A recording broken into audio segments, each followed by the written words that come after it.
Well, we're like the same age, and like we sort of got that like the music of our time was kind of like for a few years there in the early 70s. Yeah, and the 70s was a weird decade for me because the punk thing was happening, but I didn't connect with it at the time. Yeah.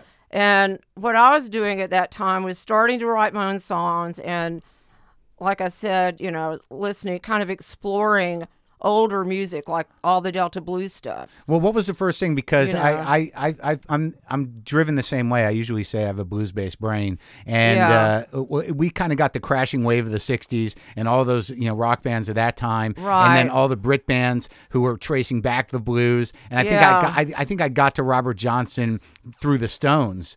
Initially, but was that when how old were you when you first heard that stuff? And when I first heard Robert Johnson, I was probably 17, something like that. Did you even know what to 17 or 18? Brain? Yeah, because I'd already been listening to my dad would bring home records. He would bring home Lightning Hopkins albums and Mississippi John Hurt. Oh yeah, those are great. Yeah, and but of course Robert Johnson was a thing.